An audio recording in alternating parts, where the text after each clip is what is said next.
killing that. Yeah, I've been hard in the paint, not a single assist. Yeah, I've been flicking that wrist, looking at, feeling that, flicking that wrist.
Everybody, I'm Larry Ridley.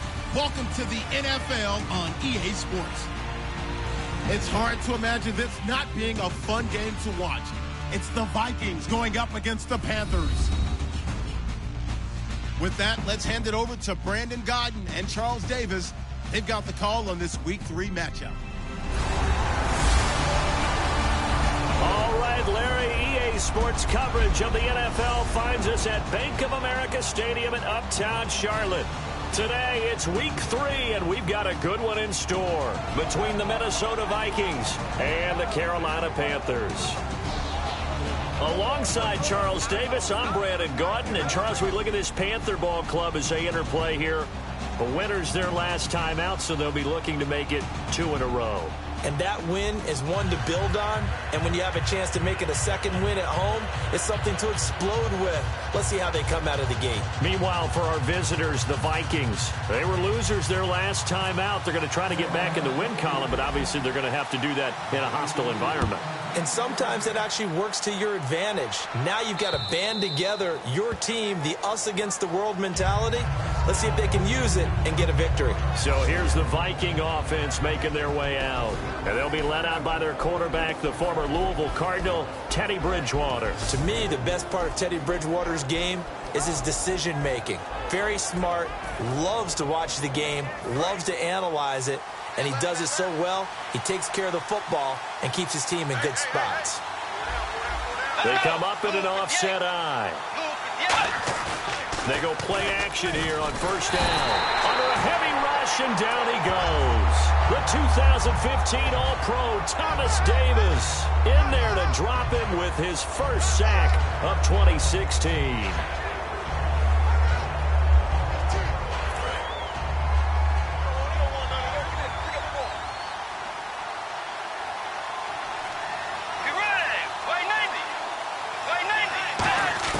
The second down throw for Bridgewater.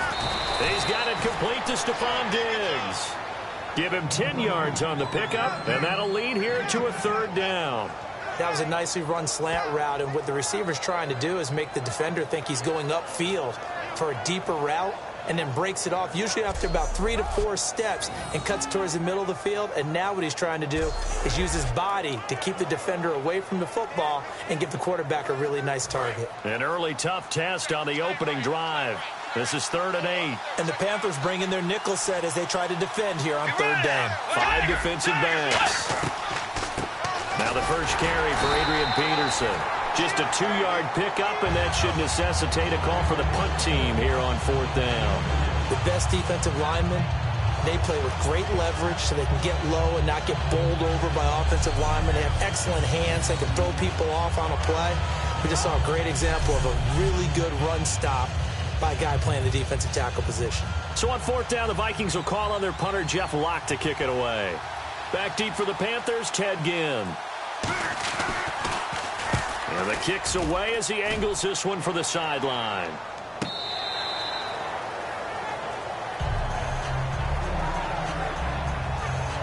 So here are the defending NFC champs on offense now. And they'll be led out by the NFL's most valuable player from 2015. It's Cam Newton. There are a number of great quarterbacks in the NFL, but I have to believe that the prototype in terms of look has to be Cam Newton. That stature and frame, almost breathtaking when you see him in person. And now he's starting to put it all together with consistency in his game, throwing, running, leading. And Olsen over the middle. And they'll take him down at the 31-yard line. It's a gain of 7, and that'll make it second down. And that's one of his advantages of a passer, is it not? With his height, setting back there in the pocket, firing it over the middle, he can really see everything clearly. It is, and I know that other quarterbacks get it done different ways, all right? You don't have to be his height to make a great play. But what he does is he takes away having to make those slide steps in the pocket to find angles to throw the ball through. He just throws right over the top of it because he can see everything, and sometimes that saves time and gets the ball to a receiver quicker. If you're running out route, it's likely you end up near the sideline. And what did we just see there? Toe tap. You got it. The benefits of practice. Toe tapping, foot dragging, picking it up, and making sure it was a catch.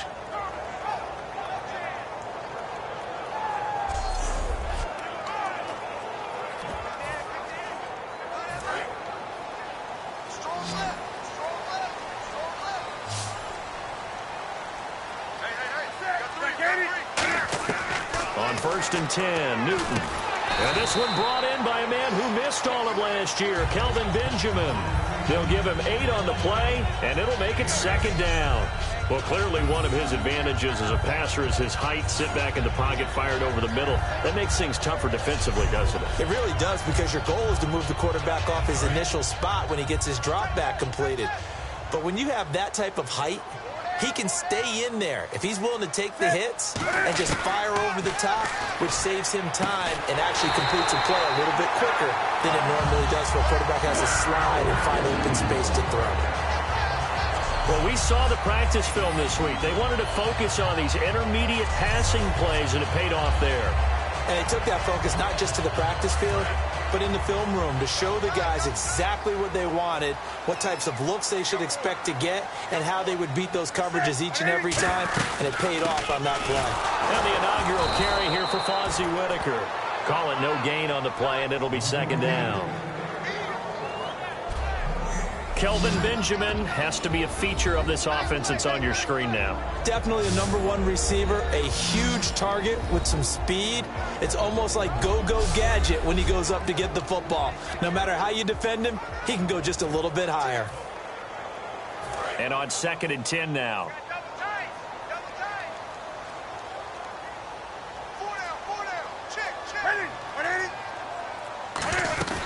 Again, they'll go on the ground with Whitaker. And nowhere for him to go again. He'll get back to the line of scrimmage. That's it.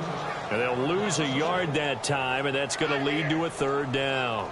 And the offense there, the O-line, everybody really on offense, they were just manhandled at the point of attack. Yeah, you could pretty much call them all out, couldn't you? Almost by name, right? That was a very tough sequence for the offensive line. But how about that defensive front creating a new line of scrimmage and creating a lost yardage possibility?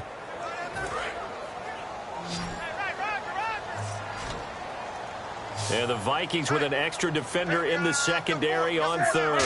Playing coverage here. Here's Newton. And he finds a man. It's Olsen.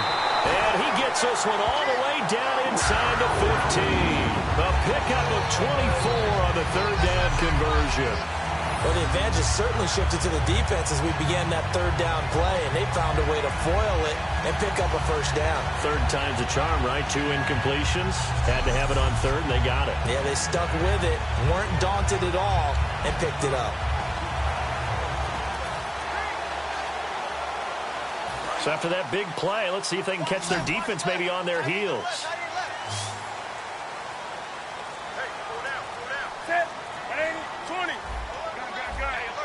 Time running out here on the play clock. Here's Whitaker. And he's going to fight his way forward here for a modest gain. 5 yards on the carry. Good pickup on 1st down.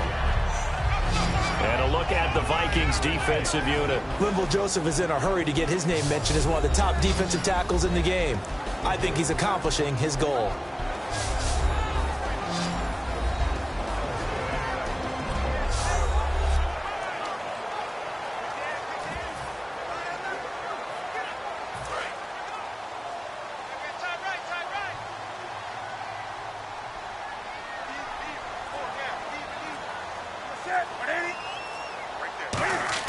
On second down, here's Newton. They'll roll him out right. Fighting him off. Just ran right through the trash. 4 yards on the pickup, and that'll make it 3rd and 1. Okay, he's not going to get the first down, but this is still a nice job of buying some time and then running to get to the sideline and get out of bounds and avoid the big hit. 9th play coming up here on this drive. This is 3rd and a yard. 4 down, 4 down. What's that? What ain't it? Hey, check Mike 57, Mike 57. Newton looking to throw on 3rd and 1. Hard throw, incomplete. He was trying to get it to his fullback, Mike Tolbert, and it'll be 4th down. Now, they've got to be a little frustrated here to not complete that on 3rd down after having such a long drive going. Now, you're talking about going over 70 yards on the drive. Yeah, did you say a little frustrated? Very frustrated. Yeah, I'm with you on that. I'm very frustrated. There's no doubt about it. They thought they were going to have a chance to cash in the end zone. Now it looks like it's likely a field goal attempt. Now Graham Gano to try the Panther field goal from the right hash, and this one just a chipping. And Gano's kick is right through. And the Panthers stake claim to a 3-0 lead. And that field goal caps an 11-play drive. It's a lot of offense to run to only get 3 points, but they'll take them. Anytime you can put anything on the board, you run to your sideline somewhat happy. After knocking through the field goal, here's Gano back out there now for the kickoff. And this will not be returnable. It's out of the back of the end zone for a touchback. And now out comes Minnesota. And a 3-and-out on that first drive. We'll see if they can do better here. They should have a better opportunity because the nerves should be settled now. That first series, everybody goes out with a little extra emotion. So now they'll get a chance to go back out and say, okay, now we're into the game. Let's go play and play as best we can. You almost get a mulligan then on that first drive? Sometimes it absolutely serves that way. You get a second opportunity. Nothing big happened. But then again, you didn't commit any mistakes either. Off you go. Just a yard on the pickup there, and it'll bring up a 2nd and 9. A 1-yard gain can look like a disaster, but it all depends on how the game is going. Is it a series of 1-yard gains running the ball? If that's the case, you might have to start thinking about throwing it a little bit more. But if it's just the occasional 1-yard run, hey, congratulations to the defense. They won that one. Come back and get them the next time. Bridgewater gives to Peterson on the draw. And he stopped immediately there. Back-to-back 1-yard runs here, so that leaves him with a 3rd down and 8. Here's the offense, and when you talk about this offense, you certainly have to talk about all-day AP, Adrian Peterson. Does not shy away from contact. Also has the speed to go the distance. It's the rare combination that you get from one of the great runners of all time in the NFL. 2,000 yards every year is the goal. I never bet against him. 3rd down and 8 now.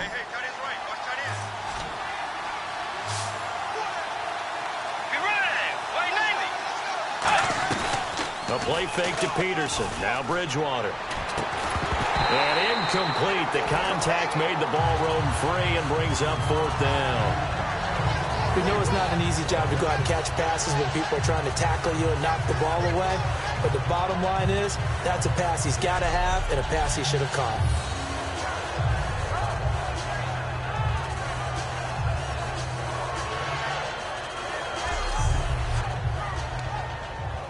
Here's Jeff Locke now as he'll punt it away for the 2nd time.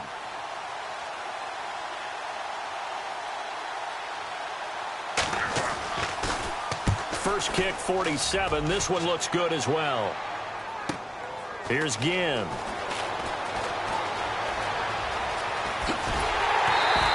An excellent return that time, 26 yards. And the offense will come back onto the field for the 1st and 10.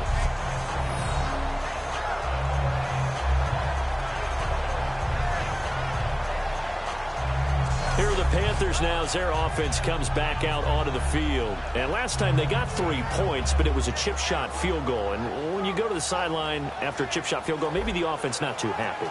It's a balancing act, isn't it? Because you're exactly right. They're none too pleased that they didn't punch it in for 6 points. But they also have to remember they did put points on the board. 3 points is 3 points. And in this league, you take points when you can get them. Not easily done. And that'll be caught. Panthers touchdown. It's Benjamin with a grab. Kelvin Benjamin, his second touchdown on the season. And the Panthers strike quickly here for 6 points. And they use that height on the outside to get the score. We've seen the evolution of the wide receivers. They've gotten taller and taller, but they've retained their quickness and their speed. It's a lethal combination. Always good to have wide receivers with height. It's up and good, and that'll increase their lead to 10-zip.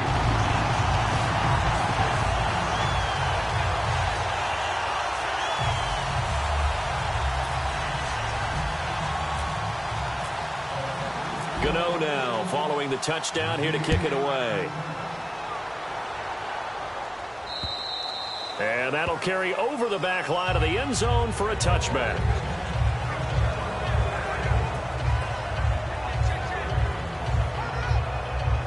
And now out comes Minnesota. And last drive, 3 and out. Still a goose egg on the scoreboard. How do they break that goose egg? They've got to find a way to get the ball in the hands of their playmakers, get them some space, and try and make a first down and get some momentum going. It's been a struggle for them throughout the game, and that 3 and out on the last possession, that told you just how stalled they are on offense. So who will step up here? We'll see. The ball carrier there, Adrian Peterson, he turned 31 back in March. But after his return from knee surgery a few years ago, that incredible return, I don't think we look at his number the same way as we do a lot of running backs who turn 30. Yeah, I agree. And right now, standing 17th all-time in the NFL rushing ranks. Again, Peterson.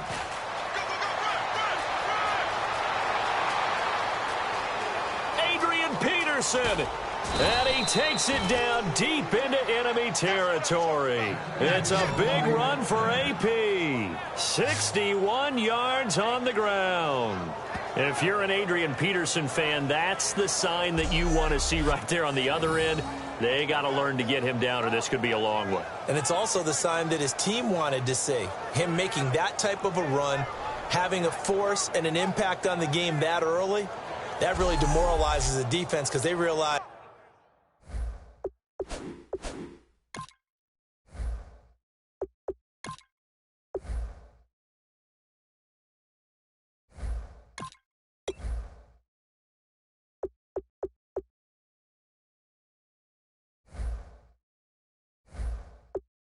it could be a long game trying to get him on the ground. So after that big gain, let's see what else the offense has up its sleeve.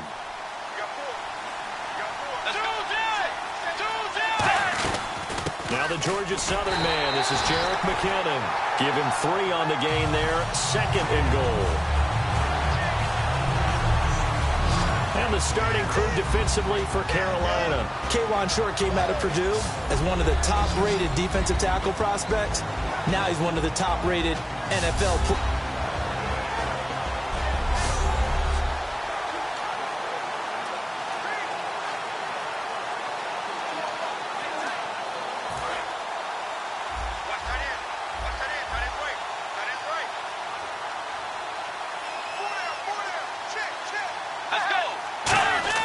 They'll try to throw here now. Bridgewater.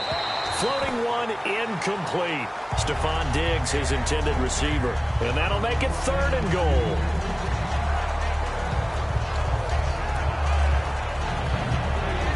Now, do you put it in your quarterback's hands again? That's the question here on 3rd and goal.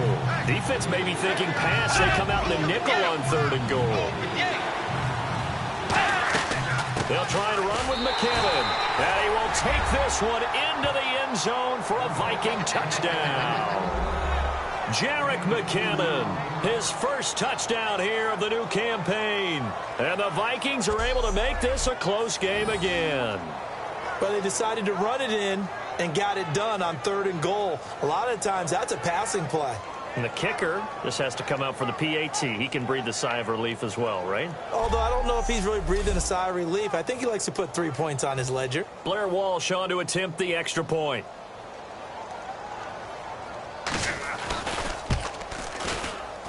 And they're back within a field goal. It's 10-7 now.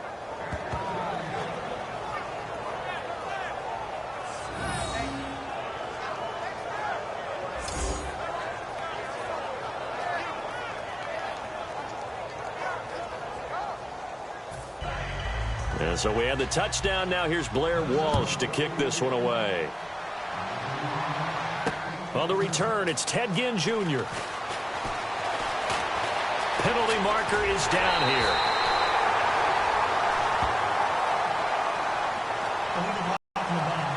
Return team. Carolina getting set to take the field. And last time the formula was pretty simple. One play drive, long pass. That maybe they just want to do that again, right? And that's exactly how you want to draw things up. Whether it's on your grease board, right, in your playbook, one play drive's exactly what you want on offense. What they have to be careful of is not having a letdown. It was fairly easy last time. They can't expect that going forward. Yeah, we'll see if it's that easy here. One of the selling points of the corner route is usually the receiver is able to move away from the defender. But in this case, he didn't get that far away.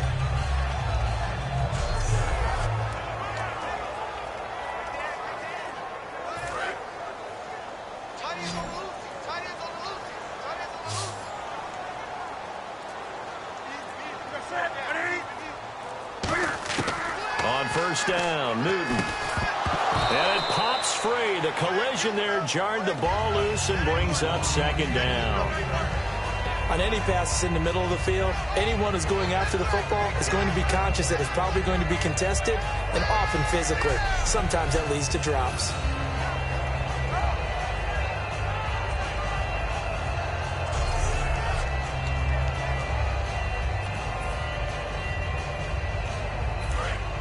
Looking to jam the receivers at the line here. Press coverage look defensively.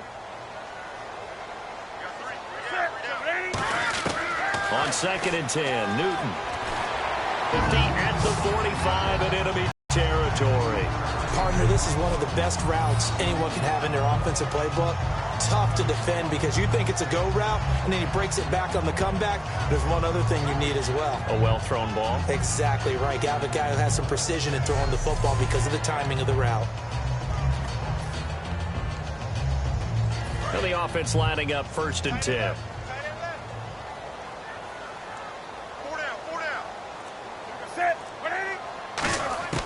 On first down, it's Newton. Benjamin with it over the middle. That one goes for 13 yards, and it moves its sticks. On that catch, he's already eclipsed 100 yards here in the first quarter. Charles, he's on pace for over 400. And playing with great confidence, isn't he? I think he probably had it coming into the game, and now that he's really come out of the gate this strongly, how'd you like to be in the huddle with him right now? You know he's demanding the football. And guess what? I'd throw it to him. He's having a fantastic game, and they haven't defended him yet. Now a play fake here on first down. And that is incomplete here. He was trying to get it that time to Ted Ginn. And it'll be 2nd and 10. Not too many things get to a quarterback of this magnitude, but I think it's safe to say that pressure can get to any quarterback. Now, he's obviously a great franchise quarterback, but felt the pressure, threw it incomplete.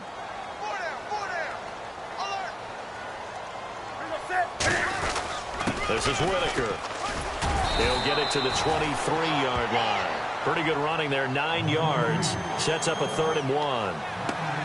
That was a good run, and it got to the second level. And what I mean by that is that's where the linebackers usually play. First level being the defensive front, last level being the secondary.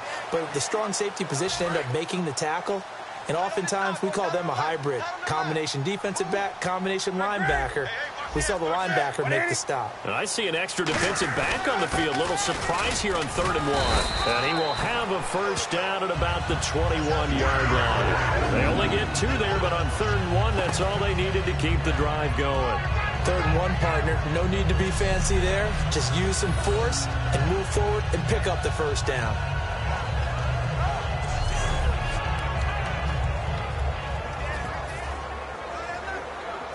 So the run gets them the first, and now they operate with a fresh set of downs.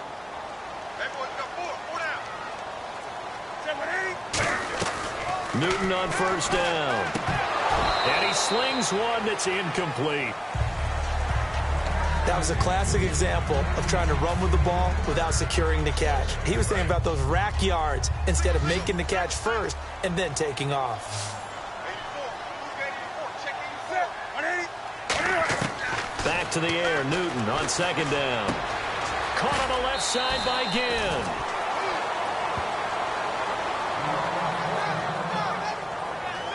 Now whistles here, and it looks like we've got a Panther that's having some difficulty down there getting up. While the training staff takes a peek, we'll take a break.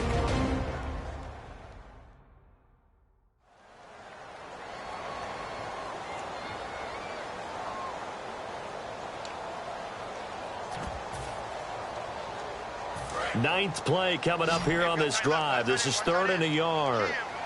And on 3rd down, a nickel formation here defensively. Newton looking to throw on 3rd and 1. And he'll take this into the end zone. Touchdown, Carolina. Greg Olsen, his first touchdown of the new season.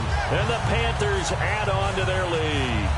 Boy, it's nice to have that big, reliable target you can go to. Each and every time. A lot of people see that position as a fallback. Throw it to them when all else fails. Not at all. This guy can make plays, and that's exactly what he just did. Yeah, play here for a touchdown. Gano now to add the extra point. It's good to make it 17-7.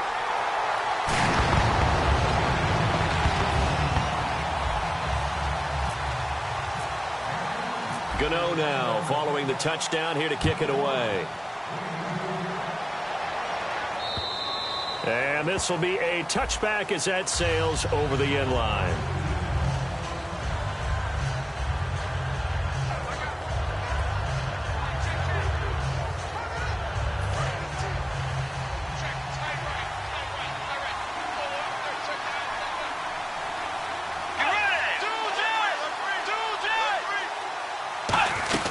Here's Peterson as they begin on the ground.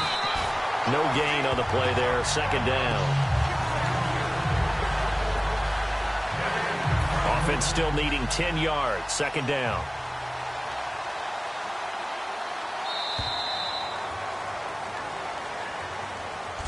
One quarter down, 17-7 our score. We're back to Uptown Charlotte after this timeout.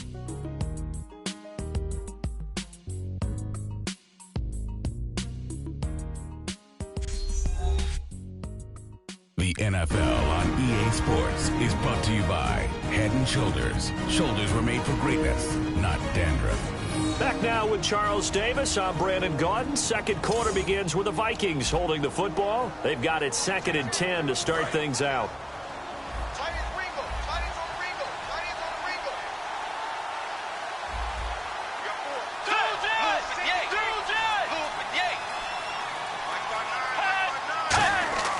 Bridgewater now. Blitz coming, and down he goes. The 3-time All-Pro, Luke Kuechly, in there to drop him, and it'll be a loss of about 8. Well, it was 2nd long, now it's 3rd and even longer. They're going in the wrong direction here.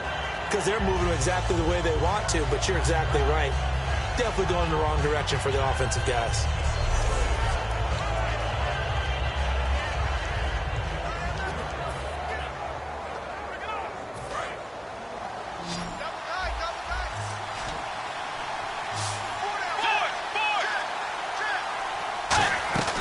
Bridgewater fakes a give to Peterson. Trying to lay one up deep. And incomplete. He can't hang on. Would have been a nice catch. Instead, it brings up a 4th down. And when all else fails as a defender, when you're not there in the coverage, your best friend is exactly what we saw there. A big play shot taken by the offense. Unfortunately, it ended in a big drop. He's been a busy man here in this first half as he gets it away. Now it's Ginn.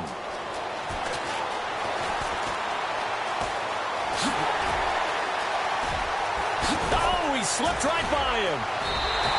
Might have been one man away from 6 points. As it stands, it's a huge return. And the Panthers will take over in terrific field position.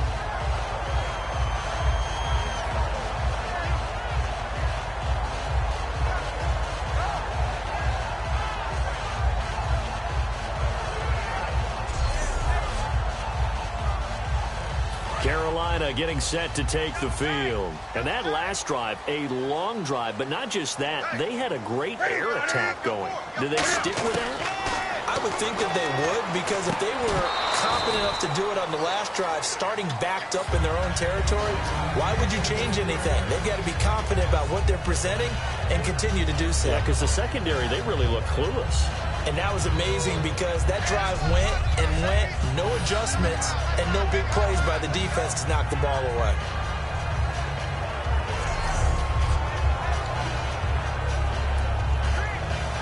So 2nd and 10 here. Tight, watch left. Tight, watch left.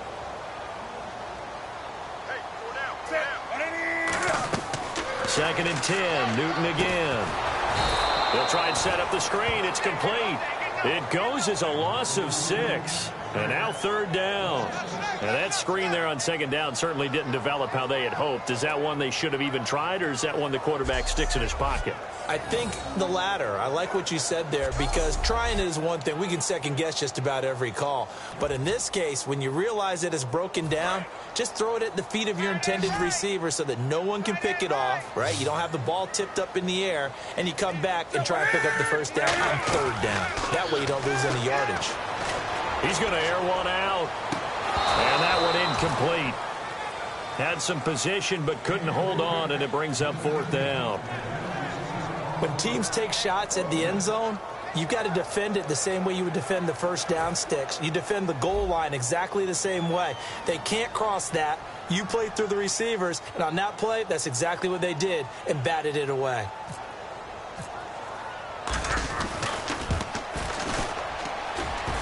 And his kick is good. Oh, he just did tuck it into the bottom of that left corner. And that will open the lead up now to 20-7. Well, the offense got the ball in a good spot, but they went nowhere. They settled for 3. Brandon, I think it's safe to say that was a major disappointment. Had a great opportunity, excellent field position, and did not be able to move the ball at all. Big-time letdown.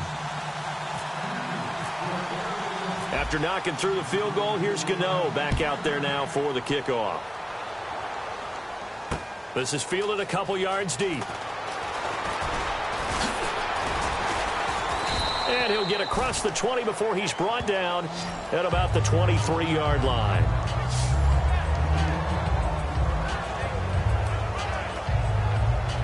And now out comes Minnesota. And on the last go-around, they really couldn't get anything going. They had to punt from deep inside their own territory, which means you're going to lose the field position battle as a general rule.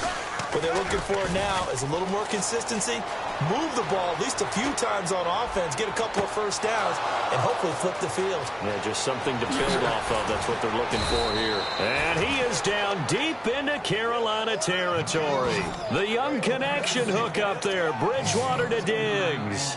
59 yards. A nice job there, Charles. They picked up the blitz, were able to complete the pass.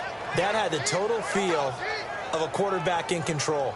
Red blitz, got him into the right protection scheme, so he doesn't get hit back there. He's got a chance to step up with supreme confidence and deliver it downfield for a nice completion.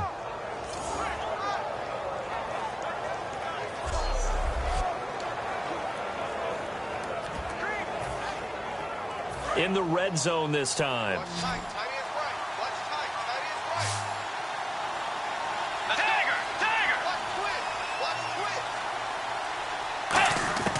From the red zone now, Bridgewater.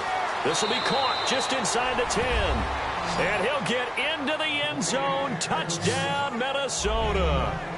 Adrian Peterson, his 4th touchdown on the year. And the Vikings have made this now a one-score game.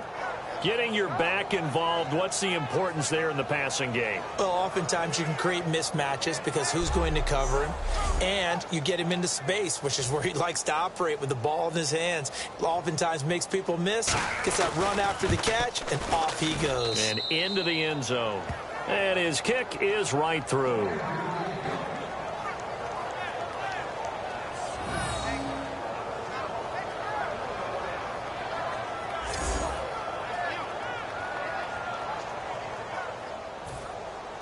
And so we have the touchdown. Now here's Blair Walsh to kick this one away. That's fielded in the end zone.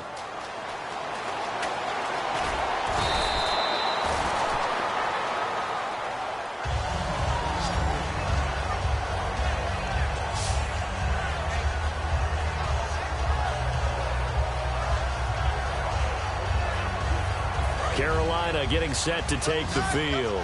And fortunate to get points on the board last time. They had to hit a really long field goal to do so. The kickers in today's game are so good and so skilled and hit from distances that we almost start to take them for granted, and we can't do that. That's a long field goal that they got 3 points out of. They've got to feel good about that, and they better make sure they love him up because he's helped them out. Yeah, now we'll see if that offense can put 6 on the board here. We'll see.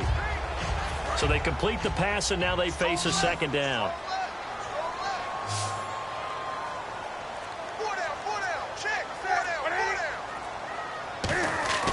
To throw on second down is Newton. He's just going to dump this one off to his fullback out of the backfield. And they get him down, but not before he takes it across the 40-yard line. And they pick up a first down, and that came out of the fullback position. But as you and I both know, that doesn't necessarily mean that's a fullback playing in that spot. Well, times have changed, right? The old-school fullback doesn't really exist anymore. We're not getting that same player out of college with all the spread offenses, not very many pro style, where you actually have a true fullback. We're having to make do in the NFL and put guys in that spot who emulate it but aren't necessarily that position.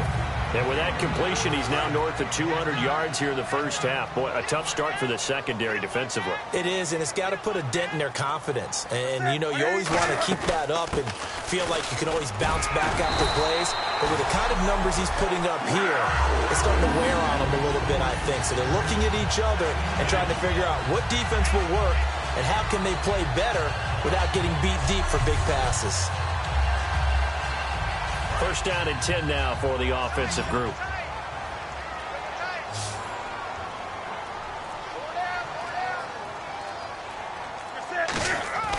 Now Newton on first down.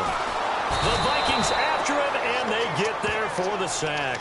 The first-time Pro Bowler a year ago, Everson Griffin, in there to sack him for a loss of 6. Boy, he came in off the edge so quickly there.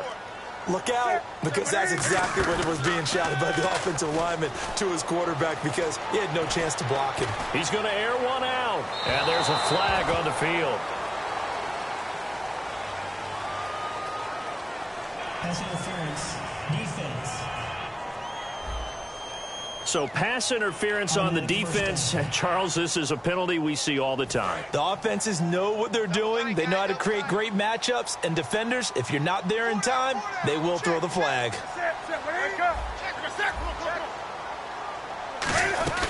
They'll run it now out of the gun.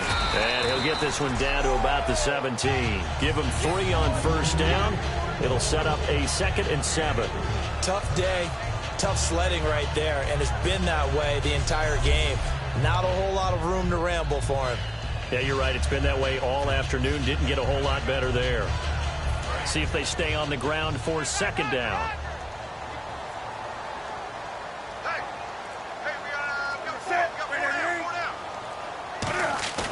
Here's Newton now on second down. And that one got tipped, kind of threw everything off. It brings up 3rd.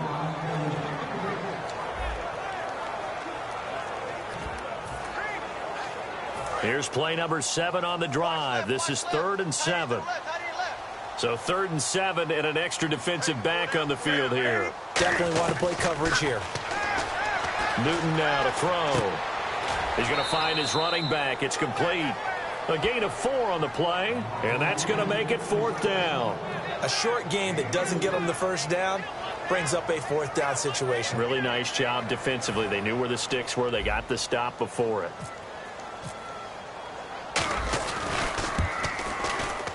And Gano's kick is right through, and that will make this a 9-point lead. So he's been a busy man here in this first half. That's 3 field goals for him now. Not just 3 field goals, but 3 for 3. So even though this offense has struggled a bit putting it in the end zone, they've still been able to come away with points. After knocking through the field goal, here's Gano back out there now for the kickoff. This is fielded a couple yards deep. And he'll get it up past the 20 to the 22-yard line.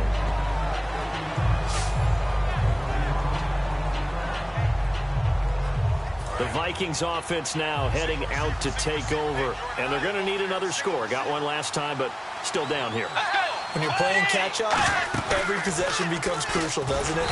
Nowhere to escape, and he goes down. Shaq Thompson in there to sack him for a loss of 6. Man, he got in there so quickly, Charles. What could the offense have done to adjust and account for that? But what you're hoping is that you figure out and you see and get a clue that maybe there's going to be some pressure coming at you, and you change the blocking schemes. Maybe you go to max protection. The biggest ones, maybe you bring your running back in to try and keep you clean. But in that case, that didn't happen. 0 accountability, and a sack resulted.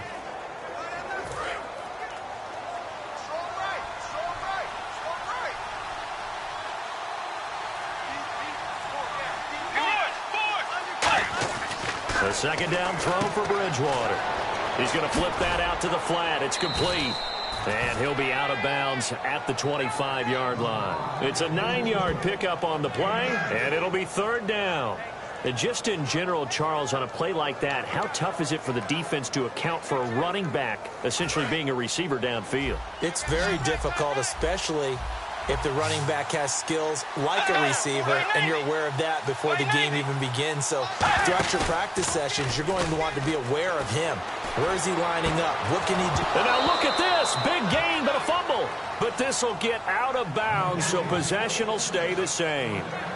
They practiced this all week. Pretty clear it paid off there. Threw it downfield, made it look relatively easy.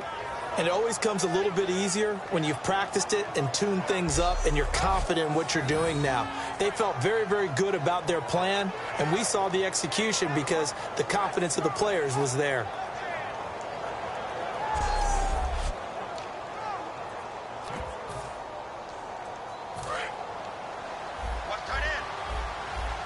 And on the outside, they're playing press coverage.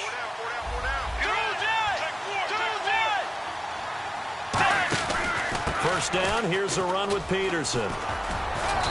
And he'll fight his way forward to about the 48-yard line. 2 yards on the carry there, and it'll be 2nd down. That's a good play by the guys on the defensive side of the ball. Held him to a gain of 2. And that changes the playbook a little bit now for the guy calling plays. 2nd and 8. Now he's got to probably think about going to the air instead of maybe staying with the ground game. They'll run it now out of the gun. And he'll fight forward maybe to the line of scrimmage, but that's all. They'll lose a yard, and it brings up 3rd. And for K'Wan Short, the questions about his motor really went away in 2015. Boy, what a season he had. 17 tackles for a loss last year, and, of course, give him another one right there.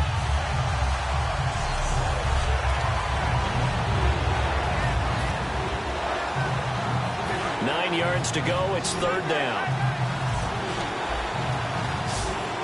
And the defense definitely showing blitz here.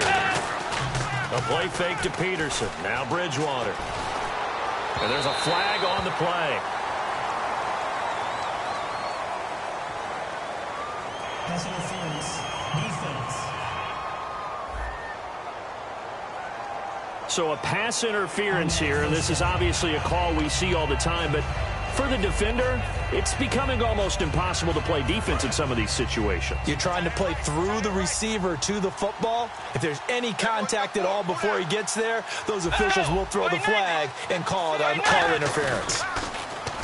Now a play fake here on 1st down. And incomplete as he was knocked as he threw it, and it took the ball off course. It's a tried-and-true formula, and I don't think it'll change for as long as we play football. If someone's trying to throw the ball and you can put pressure on them and make it tough, that's only going to help your defense. Yeah, he sensed being hurried. He got rid of it before taking the hit, but incomplete. So the incomplete pass brings up 2nd down.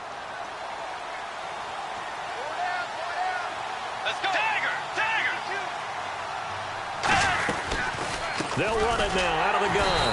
And he is going to lose yardage here. It's a loss of 2, now 3rd down.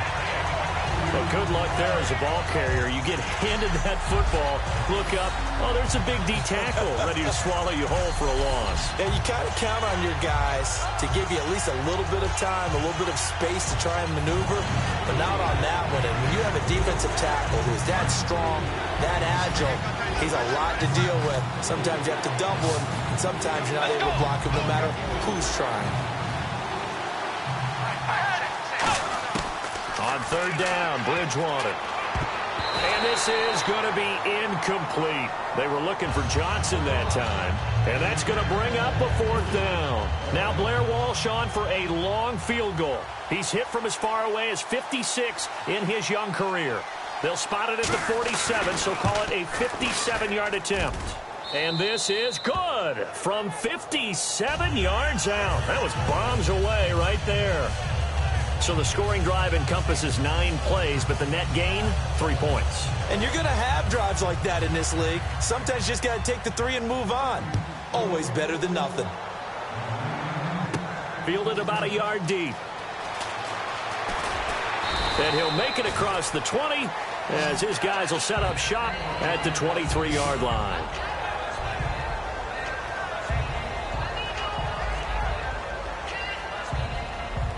Here come the Panthers now, set to take over on offense. And they had 3 points last time, but they didn't want 3 points because they were well within range of scoring a touchdown. We'll see if they can do better now. I'm with you on that one. Let's just go ahead and be frank about the whole thing. The only one happy about the 3-point kicker. Exactly. He put it through the post. That's going to help him in contract time. But that offense, they're thinking, let's get in the end zone this time. I don't know if that helped him in contract time. You could have kicked that one through. I don't know about that. Toe bash. I don't know about toe that. Bashed it. Super toe.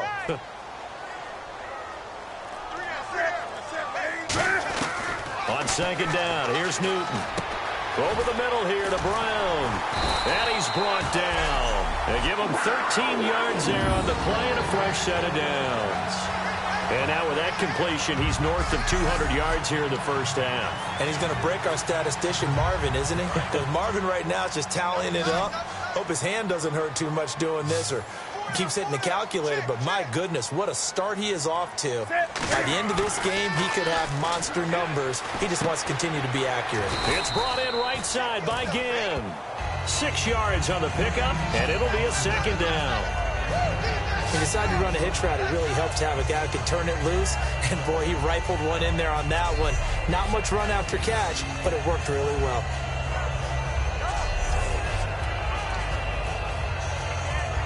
Second down and 4. Check 43. Punch formation. Come on, boys, come on. Set. 180. 54. They'll fake the handoff. Now Newton. And that one got tipped. Kind of threw everything off. It brings up third. Well, we're not playing 3 yards in a cloud of dust football anymore. I kind of get why those old school coaches sometimes didn't want to throw the football. Because if it's popped up in the air, it almost turns into slow motion. And both sides trying to get to the football, and you're holding your breath wondering whether it's going to go good or bad for your team. Throwing again is Newton. He's going to get this one out to his fullback. Oh, breaks a tackle, and he's got an alley. A minute 58 to go in this first half of play. Back with more from Charlotte after this.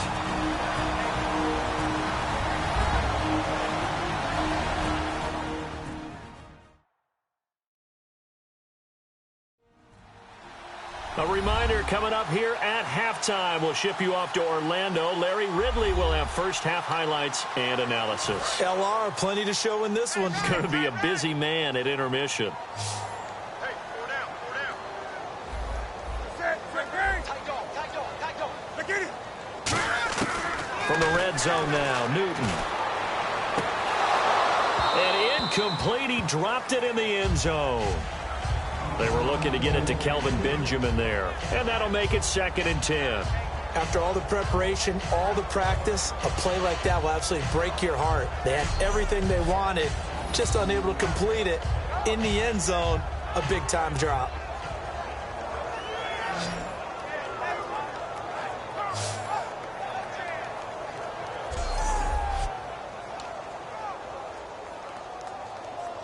Unable to connect on the first down pass play. Now it's second down.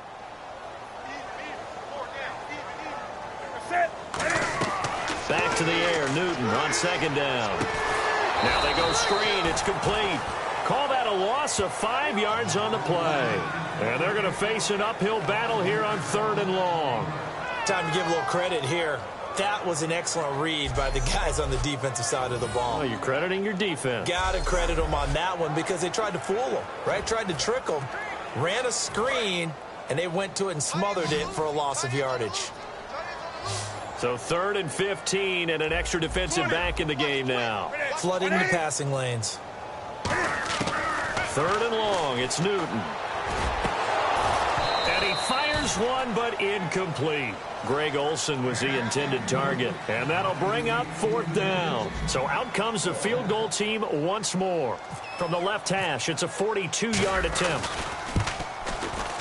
And Gano's kick is right through. And that will make this a 9-point lead. So a good kick there, and they finish off the drive with 3. And that should be the goal for an offense. Finish each drive with points. So that's a nice job there to come away with at least something. After knocking through the field goal, here's Gano back out there now for the kickoff. To return, here comes Marcus Sherrills. Penalty marker is down here. And nice work on the return as they'll start their drive just past the 30-yard line. Illegal block in the back. Return team. Automatic first down. And now out comes Minnesota. And last time able to get 3. It's not what they wanted. They wanted 6, but they got at least something. They mustered something out of the drive. They'll take it. Just, I like the way you've described it. Not ideal, but they'll take it. Anything to put some points on the board. But this time on offense, they don't even want to see the... In trouble here, and down he goes. Back at the 8-yard line.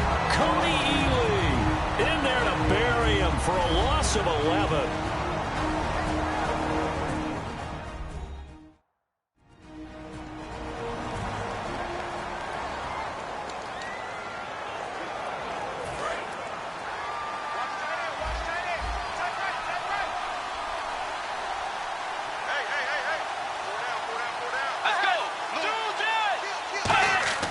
A 2nd down throw for Bridgewater.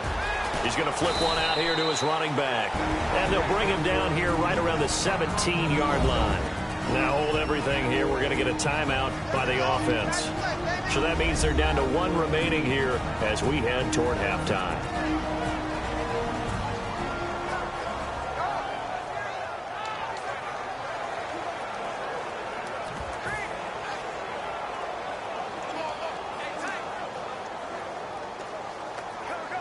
Completed pass on 2nd down. Now it's 3rd down as the defense looks for the stop.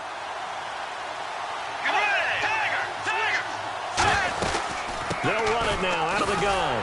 And he maybe makes it back to the line of scrimmage. That's it. Just a 1-yard gain on the play, and that'll mean a call to the punt team as it's 4th down.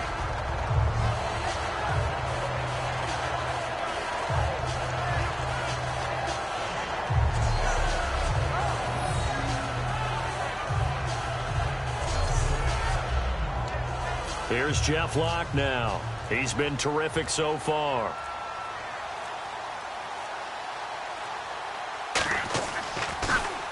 He gets this one away, and boy, it's another boomer.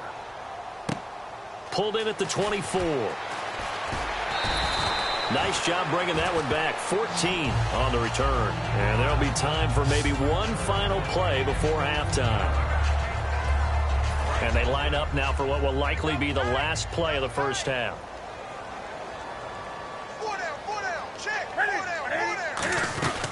They'll run it now out of the gun. And he's going to be taken down here as that will lead us to the end of the first half of play. So it's halftime here in Charlotte with the Panthers out on top. As we'll send you down the coast to Orlando where we check in with our friend Larry Ridley and the EA Sports Halftime Report. Larry? Thanks, Brandon. Thanks, Charles. And welcome to our EA Halftime Report. I'm Larry Ridley.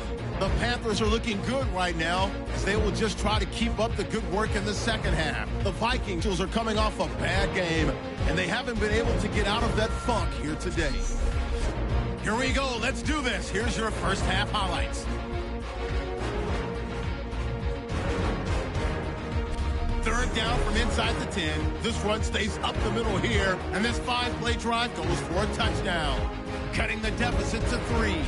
Third down from the 12. Quick pass, he finds Olsen, and this goes 12 yards for the score, pushing the lead to 10. Now first and 10, quick pass and completion is made here, and he won't be brought down until he makes it to the 18-yard line. Continuing on the drive, Peterson's got the catch over the middle. This goes for a touchdown, trailing now by just a touchdown.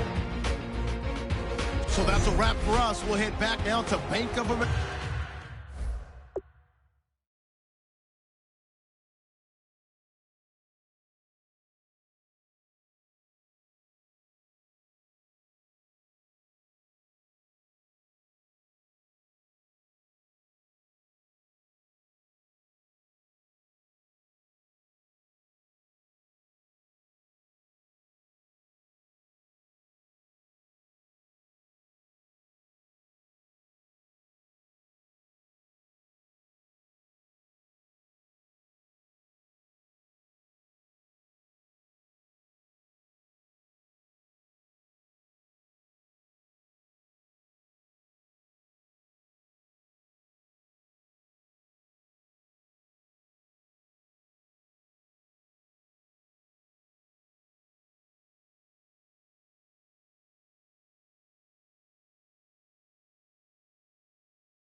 Stadium for the start of the second half.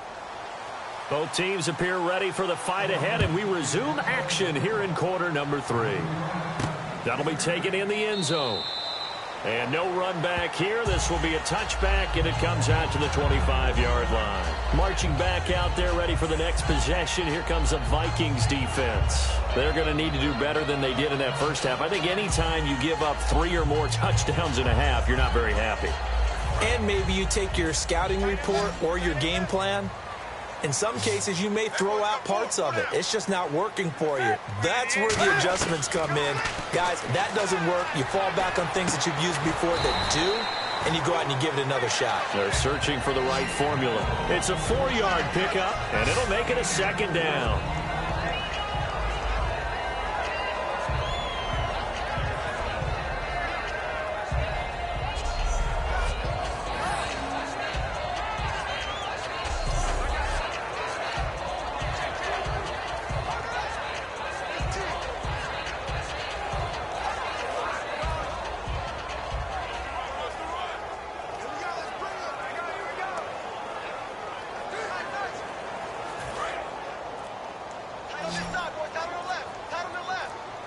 Play clock winding down. Just beating the play clock is Newton. Nowhere to escape, and he goes down. Brian Robinson in there to bring him down for a loss of 7. And that was just absolute perfect man coverage. Nowhere for them to go with the football. Led to a sack. And that's really difficult to do in today's NFL with all these gazelles running around that you're trying to cover in the secondary.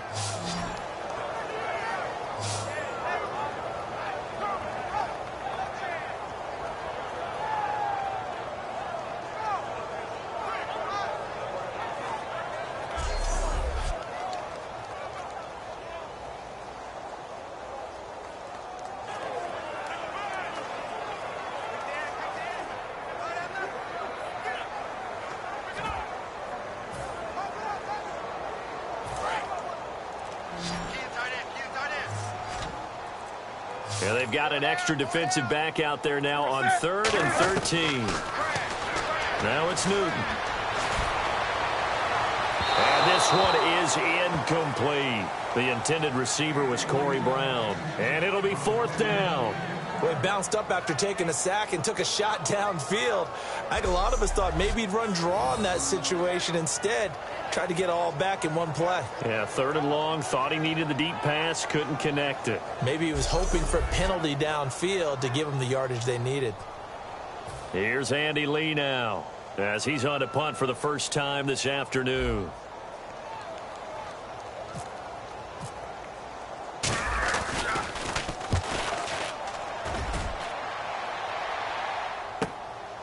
Wow, evasive. Make a miss. It'll be a 41-yard punt. Give them 5 on the return. And the offense will take over with a new set of downs. Here's the Panthers defense as they get set to go again. Their stay on the field last time was short-lived with a 3-and-out. See if they can get some more of that. And ordinarily, you want to be on the field playing, right? But 3-and-outs, that's almost gold to a defense. Get to the bench, get some rest, turn the ball over to your offense. We'll see what they can do here. See if they can force another 3-and-out.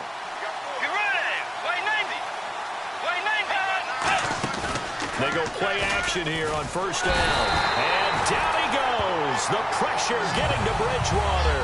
Thomas Davis in there to get him his 2nd sack now of the afternoon. Now, we talk about players blitzing all the time. I often laugh and sometimes call it just straight-ahead pursuit. What a running start right back to the backfield for him. Yeah, it really didn't give anybody a chance to get up there and stop him. No, I mean, that's really, really difficult. You're asking a whole lot anyway, but when he gets that kind of a start and comes through clean, oftentimes the advantage definitely goes to the defensive player. Shift together here from the D-line. A 10th carry now for Peterson. Muscles him off. And there's a flag on the field. And he'll work this one up to about the 38. Holding offense. Still 2nd down.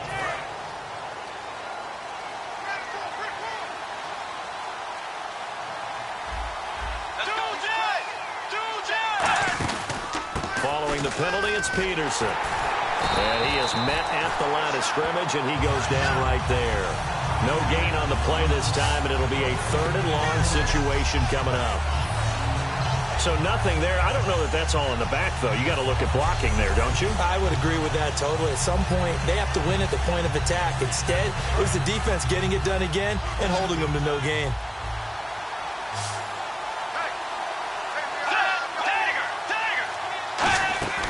Bridgewater fakes a give to Peterson. And he couldn't hang on to it through the contact. Incomplete. Looked like they had an opportunity for a big play across the middle, but he didn't have the concentration or the focus necessary and dropped it before he could haul it in.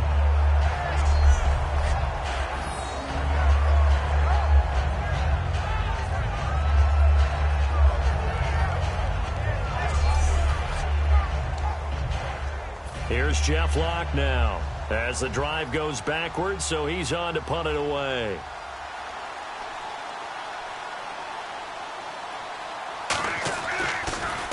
And he deserves a bronze leg as he gets this one away. Taken in at the 11. It looked like he might beat that last man. He doesn't, though, but it goes as a 32-yard return. And that will come the offense as they take over.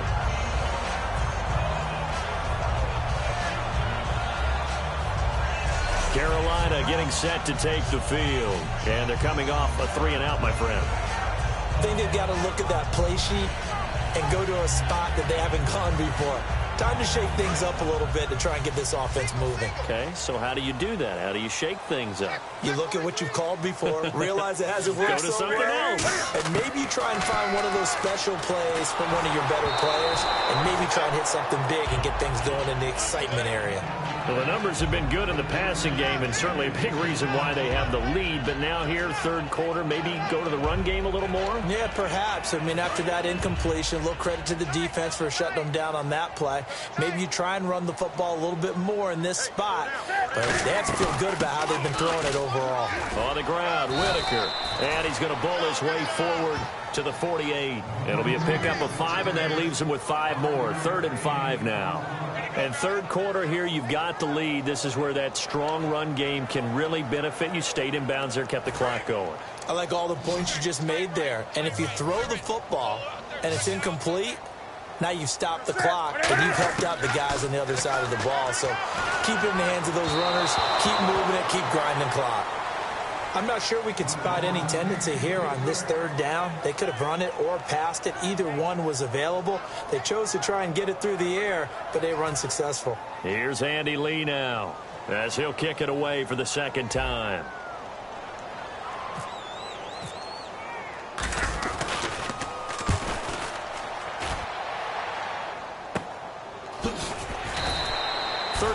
Yards that time on the punt, and the Vikings will be backed up deep to begin their drive as they take over 1st and 10. Now the Vikings offense gets set to take over here, and down on the scoreboard, certainly needing to avoid what happened on the last drive, punting the football. Sense of urgency has to take over for them here. They know the score. They know the situation. And by the way, the punter no longer exists for their offense. That's how they have to treat this drive. They need points. Big time. First play of the drive, let's give credit all around. Excellent blocking, but the guy carrying the ball, he was the finisher. A really nice run. And after the play on the ground, that brings up 2nd down here.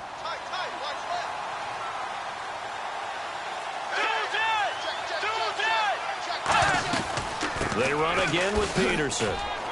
And they'll take him down at the 31-yard line. They get 9 out of that one, and as a result, the drive continues. So many teams want to throw the ball in this situation nowadays, but I love watching a team that has enough confidence to go ahead and run the football in that situation. That's almost a tendency breaker. And a new set of downs here after picking up the first on the ground.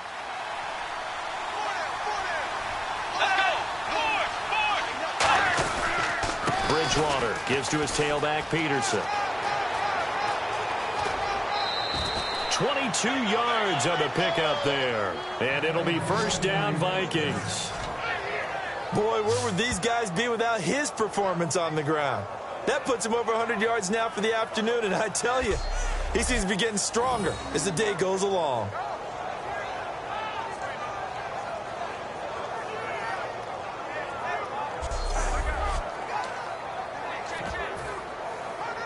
And now a first down following that long gain.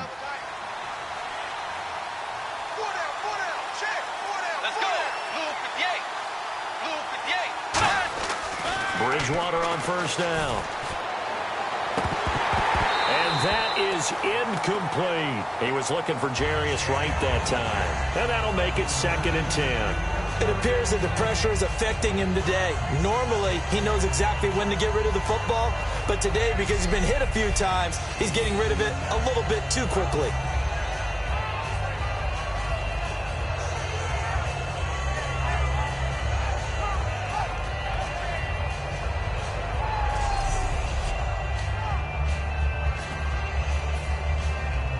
Second down now after the incompletion.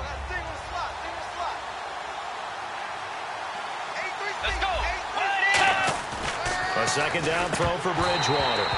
And his throw's going to be incomplete.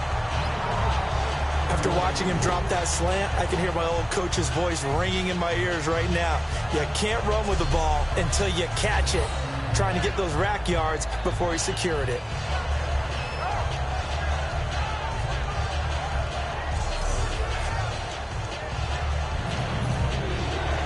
And the offense looks to pick up the first here on 3rd after that incompletion.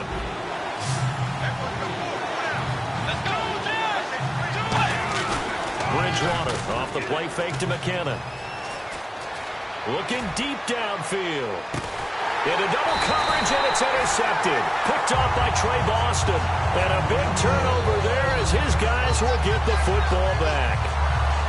Well, I tell you, Brandon, this ball's intercepted, but it is 3rd down. So the silver lining is that since this is so far down the field and there wasn't a big run back associated with it, really this kind of works like a punt. It's not an altogether bad result.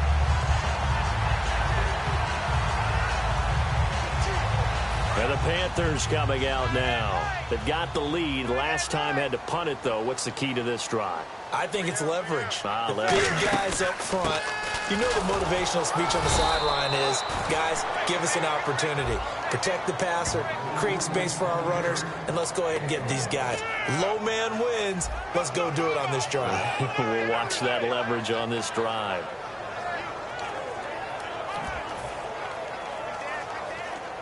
So what will they do? On the ground, through the air, let's see. 2nd and 9. They'll need to get the play off quickly. To throw on 2nd down is Newton. Benjamin with it over the middle.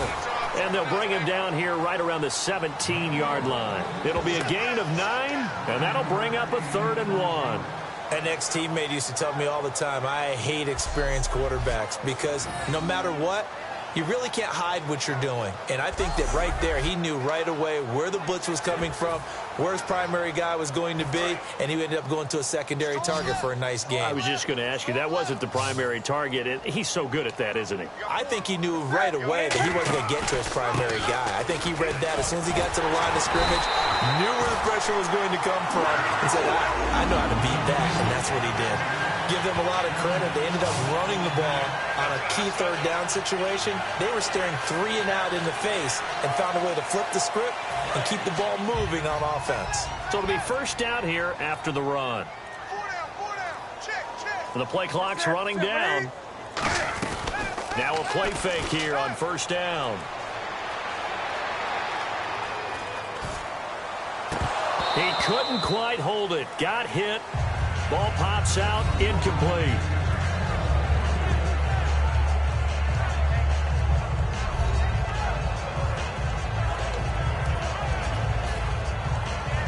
Second down here after the incomplete pass.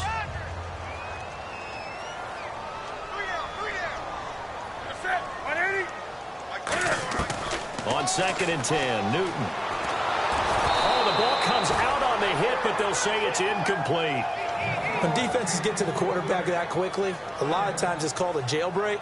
It wasn't quite that fast, but fast enough that he had no time to look downfield and set himself to throw the ball. And as he tried to do that, he was hit, and it forced an incompletion. So here we go now. An extra defensive back in there on 3rd and 10. Throwing on 3rd down. Newton finding time. And he can't get rid of it. He's taken down.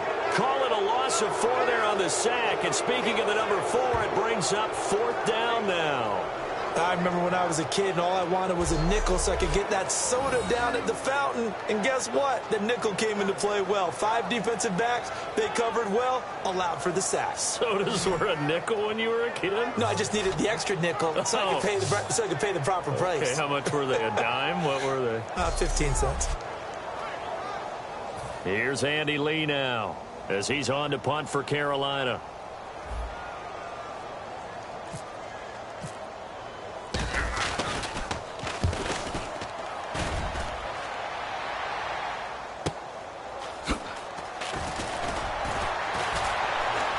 Legs still churning. Like a giant pinball. A good return there. Call it 13 yards. And possession will switch hands. 1st and 10.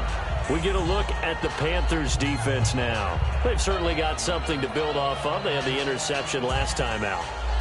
And now they have to just make sure they're cognizant of not trying too hard for interceptions. Once you get one, it makes you a little more antsy to try and get another one.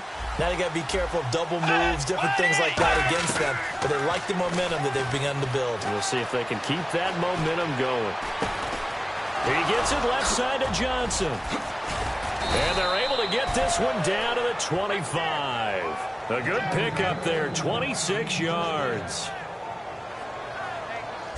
Cool under pressure right there, escaping the pocket and finding what I think was not his primary target. And some of these guys are just so comfortable getting outside of the pocket that they'll do it on purpose. It doesn't even need to be a breakdown. They move, and they know it affects the defense because a lot of times you get lost in coverage in the secondary. And I think you're exactly right. Wasn't his primary target. Found a secondary guy who sprang open, probably because of his movement out of the pocket.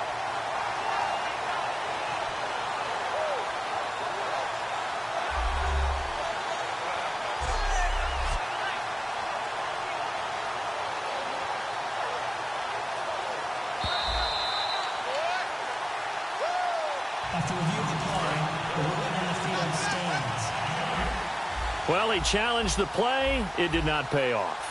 And that means he lost a timeout in that challenge. And as a coach, you hate that. Don't know if you took the advice of the player. You threw it yourself, but it didn't go your way. At the end of the day, it all comes back to the head coach. He has the final determination on whether to actually challenge the play or not. In this case, it didn't pay off for him. And that's got to be so heartbreaking. You throw that flag, you probably feel really confident, and then all of a sudden, boom, you lose the challenge. Yeah, when you take a look at it, you're throwing that flag because you believe you're going to be right. And when rush coming, and he's taken down. Jack Thompson in there to pick up his 2nd sack now of the afternoon. Well, that play was the very definition of fast, quick, and in a hurry. Suddenly, he was there. In a blink of an eye, that happened fast and a big sack.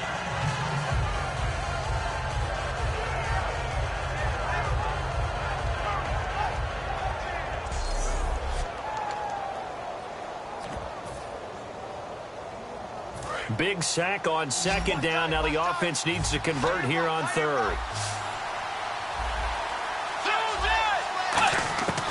3rd and long for Bridgewater.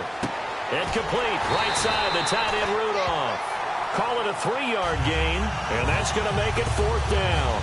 That's certainly playing down and distance very well by the defense, isn't it? Take whatever you want underneath by all means.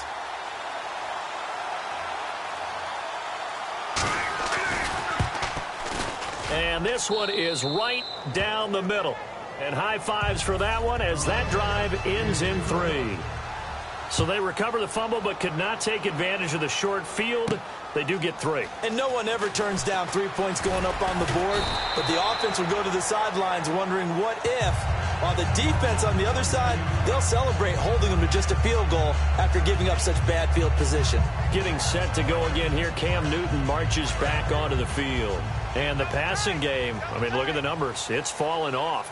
When a team is struggling, sometimes you look at the quarterback. When the quarterback starts to struggle, who goes over and picks him up? Yeah, that's always a big one, isn't it? Usually, there's a quarterback whisperer somewhere. And what I mean by that is, whether it's an assistant coach, whether it's one of his best friends on the team, someone that can get in his ear, get with him and say, all right, well, man, what do you need? What's going on here? So he's one person he can lean on. He's going to have to lean on that guy right now. Time running out here on the play clock. They fake the give. Newton. It's complete right side to Benjamin. And he'll be brought down right around the 37. It's a 9-yard gain, and it keeps the drive moving. So on that play, defense was in the zone. They ran a crossing route offensively, but the defense there, you got to be good with communication, don't you? You certainly do, and it's not something that is really evident when you watch it on the screen. But everyone's talking, communicating, pointing, and it keeps you from chasing receivers because you have a specific zone you have to cover. When a receiver's in your zone and he crosses to another one, you got to let your guy know. They got a completion there, but I like the discipline they show to stay in their proper areas and then make the tackle. Oh, my Cam. There's times when I'm not analyzing up here. I'm just appreciating. Led NFL quarterbacks in rushing last year. He is truly the ultimate weapon at that position. And it pops free. The collision there jarred the ball loose and brings up second down. I hope I don't sound too rah-rah on that one, but that's the exact right throw. Either your receiver gets it or no one gets it. Give him a lot of credit for being really precise with it. Got rid of it. No one got it.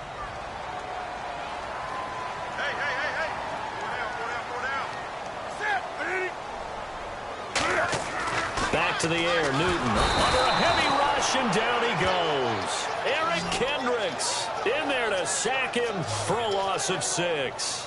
Partner, I know that ball security's preached like crazy, but every now and then you've got to know when to get rid of the football and save a little bit of yardage if you're a quarterback. Because now if you're the offensive coordinator, what does it do if it was 3rd and 10 versus 3rd and much longer as it is now? Yeah, it changes everything in terms of play calling and the pressure you might expect to face on the very next down. Had to throw the ball away and save the yardage. He didn't get it done. And some secondary help here for the defense in the nickel on 3rd and long. Here's Newton. It's brought in right side by Ginn. It's an 8-yard pickup, and that's going to bring up a 4th down.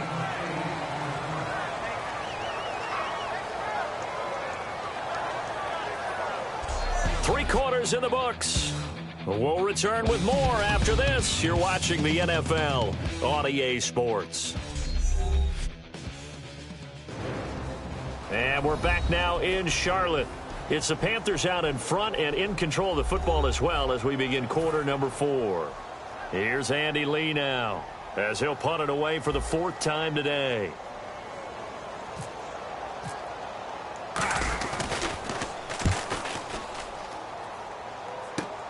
This is taken at about the 14. That'll go as a punt of 34 yards that time. And possession will switch here as this offense will come on deep in their own territory. The Panthers defense, they make their way back out there now. And a really nice job last time. Offense had great field position, but they were able to hold them just 4 plays, and they had to hit the field goal. We saw the benefits of practice there from the defense, though, didn't we? Because most teams, when they have that type of field position that they have to start defense on, they treat it almost like what we call sudden change. You know, after a turnover or a big kick return, whatever that is, you tell the guys, listen, you got to bow up. You got to get in there. Make sure you don't give up any more than a field goal. They bowed up all right. We'll see if they bow up again. And he's brought down. It's a pickup of 14 there, and it'll give the Vikings a 1st down. One thing I can say pretty safely, that route is not called if you don't have a guy who can throw the ball and put some mustard on it. Because if you're going to lollipop it in the middle of the field, bad things usually happen. It takes a strong-armed guy who can rifle it in there, and they were able to successfully complete that one. And the tip there altered the ball flight, and it falls incomplete. It'll be 2nd down. It's always tough for the guys throwing the football when they think they've got a completion and the ball's almost there, and then someone sneaks a hand or two in and bats it away. Peterson alone in the backfield. Throwing again, Bridgewater on 2nd and 10. Nowhere to escape, and he goes down. The 2015 Pro Bowler, K'Wan Short, in there with pressure yet again, and that's the 7th time they've dropped him here this afternoon.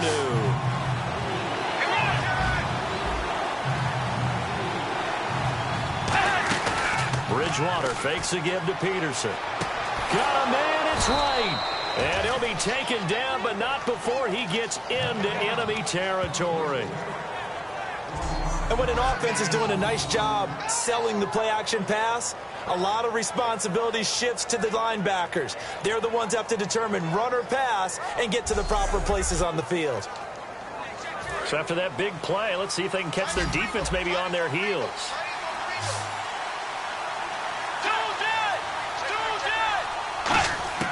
On 1st and 10, Bridgewater.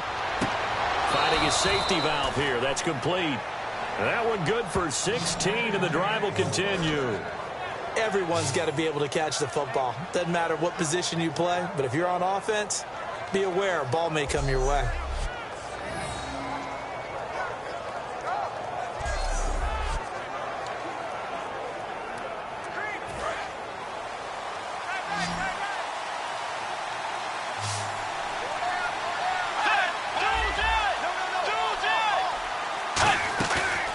Play fake here on 1st down. He's going to look deep down the field. And they went big on 1st down. Proves unfruitful. The intended receiver was Laquan Treadwell. And it'll be 2nd and 10. Tremendous field position there and a perfect time to do exactly what they did. Take a shot at the end zone. And they went for the big play, just unable to complete it.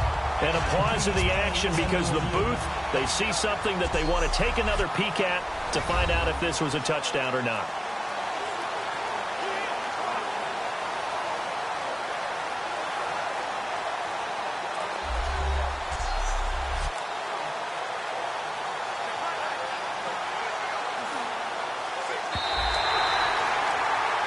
After reviewing the call, the line on the field is reversed.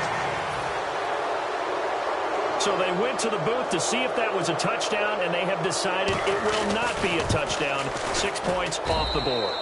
And they have taken the lead here in this 4th quarter.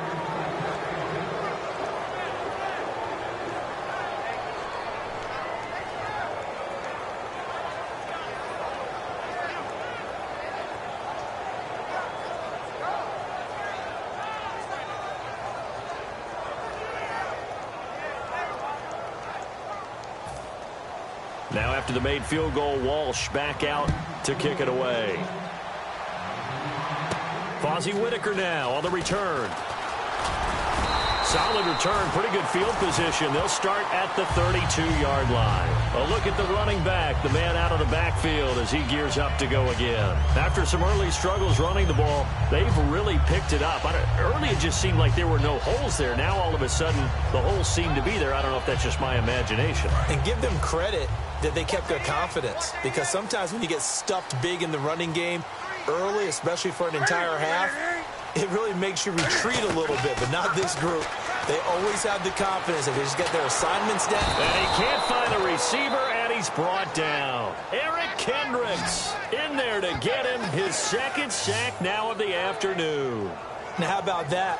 Defensive coordinator perfectly in sync, dials up a blitz, and the man in the middle, he's the one who gets home. Big Mike. Big Mike.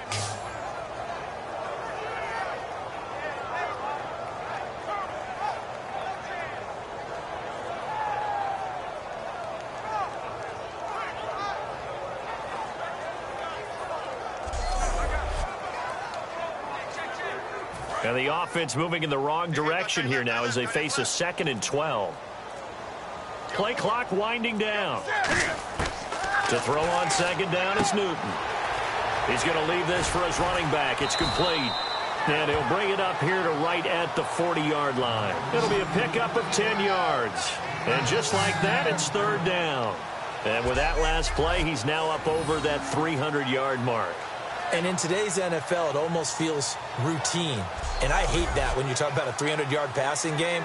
To me, 300 yards still signifies excellence, and he's achieved that in this performance. They'll need to get the play off quickly. The give to Whitaker. And not much room to operate as he'll get this up only to about the 41. Just a yard on the run there, and that's going to bring us to a 4th down. And, partner, when you run the ball on 3rd and 2, you're telling the whole world you've got nothing but confidence in your offensive line and your runner, and you expect to get it. But they were stuffed on that play. Only got 1 yard. Great job by the defensive front, the linebackers. Everyone got involved to force a 4th down. He needed a yard. He didn't get anything. And the Vikings, they have the football now in excellent field position. And the head coach reaches for the red flag, tosses it down on the field. He wants a challenge here. The previous play is under review.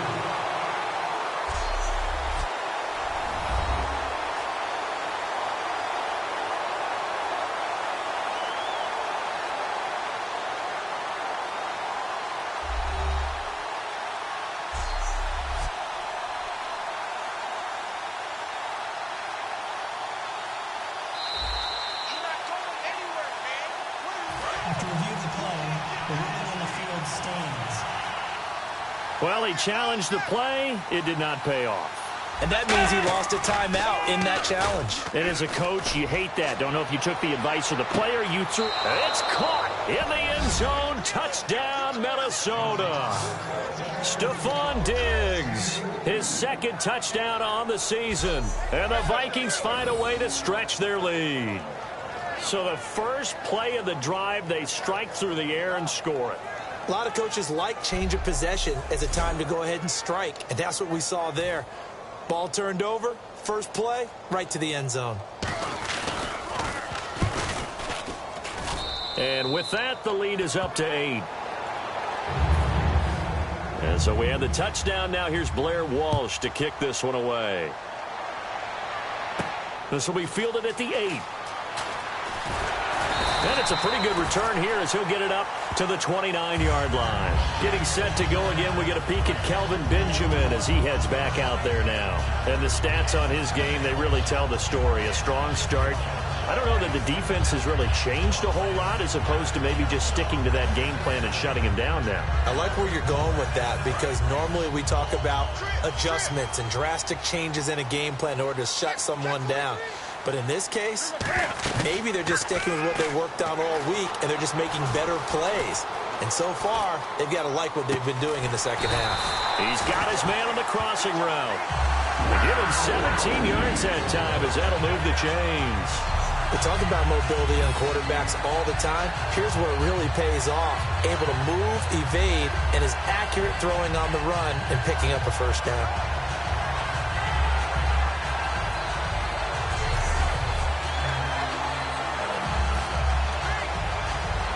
Offense comes to the line now, 1st and 10.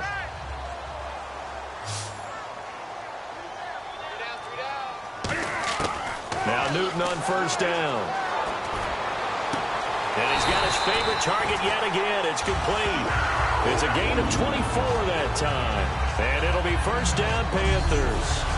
And that last reception puts him over 150 yards now on the game, Charles. And now it's not just execution. It's not just performance. It's a mental aspect that's going on. Because right now, he's got the defense so much on their heels, got them looking at each other. Who's going to cover this guy, and what type of coverage can we put out there to try and slow him down? So the offense has it 1st and 10.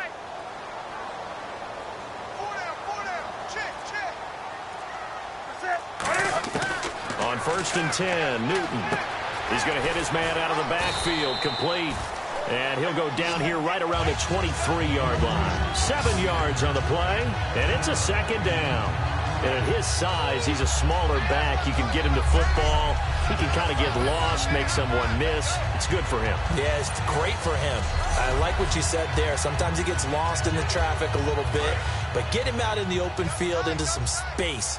That plays to his strengths the best and keeps him out of it where all the big boys are, you know, make someone miss in the open field. And no escaping this time as he'll go down. They got him for a sack. Brian Robinson in there to pick up his 2nd sack now of the afternoon. You never want to give up a sack. From the O-line's perspective, they hate it for several reasons, especially because they felt like they let little brother down back there in the pocket. Oh, no doubt. They have a ton of pride, and they go into every job wanting to keep that guy clean. They want that uniform with no grass stains, no dirt, nothing on it. But it's really, really difficult. You're talking about some terrific athletes who are trying to put him on the ground. Looks like the defense in press coverage here. 3rd and 11, 5 in the secondary now. Nickel look. Throwing on 3rd down, Newton. And he takes a shot on the release as this will be incomplete. Well, that plays a statistic that's going to go on the defensive team stat sheet. Won't necessarily reflect in ours, right, the overall game sheet. But you and I know that they keep count on pressures, hits on quarterbacks, all those things, hoping to increase that throughout the game. And here we are in the 4th quarter, and they got a big one. And such a close game, a very big one.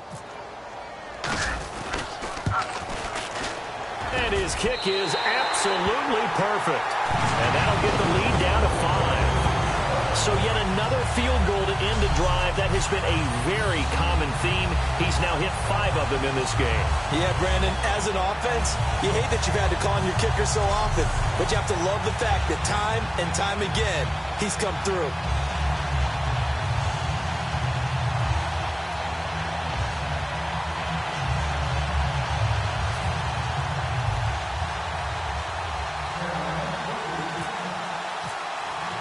After knocking through the field goal, here's Gano back out there now for the kickoff.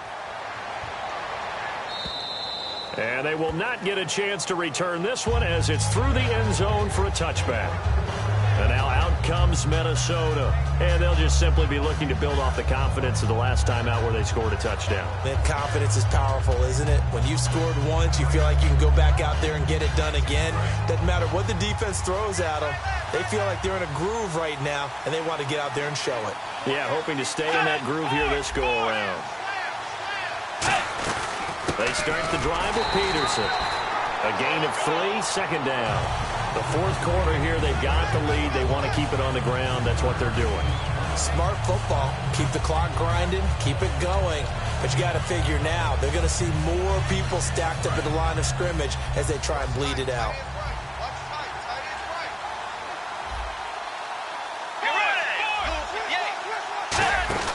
On 2nd down, Peterson. And they will stop him after a fairly minimal pickup. Only a yard on the pickup there, and it'll bring up a 3rd down. Partner, we know today's NFL is really built around the guy throwing the football. But these short runs, they still pay dividends because they can take their toll on a defense, and they can add up as the game goes along. You control the clock, you control the ball, and that way you often control the game. On 3rd down, Bridgewater. Nowhere to escape, and he goes down. K'Wan Short coming in to drop it for a loss of 8, and it'll be 4th down. And they weren't in zone coverage. They were in man, and each man did his job. And that looked like vintage, old-school coverage, didn't it? Man coverage reminded me of an old Raiders team. They had a Hall of Famer at one corner and a Defensive Player of the Year at the other, and they just locked people down. Here's Jeff Locke now as they're forced to kick for the 6th time today.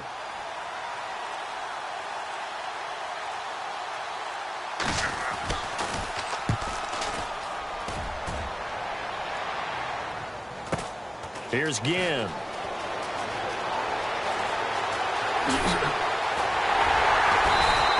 35 yards on the return. Picked up some good blocks as well. And the Panthers will take over in terrific field position.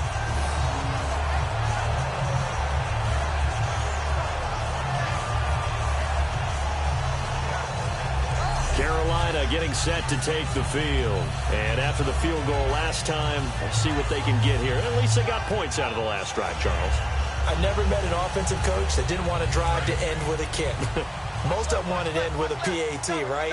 In this case, a field goal, they'll take it. Way better than the alternative, which is a punt. Yeah, but you met fan bases that wanted that, that weren't happy with that field goal. I haven't met a fan base yet that wants to drive to end with a kick, other than the extra point. That's it. Well, any caused incompletion is good for a defense. But when you add to it that you get a little hit on the quarterback, knock him to the ground, make him think a little bit, hopefully knock him off his game, especially in a game of this magnitude, this tight in the fourth quarter, got to feel pretty good as a defense. Back to the air, Newton on second down.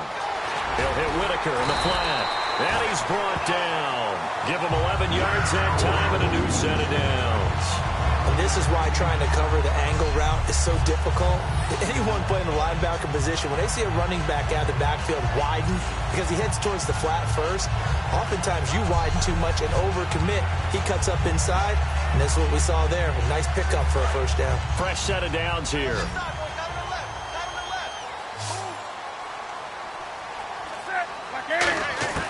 Newton on first down. Flush to his right. And he's just going to throw this one out of bounds here. Nowhere to go with it. Incomplete. It looked like he might have had a window there, but the rhythm was just a little bit off. It certainly was, because everything that has to come together to get a pass completed, yeah, you're right. The sync just wasn't there. Offense looking to avoid a 3rd and long. It's 2nd and 10.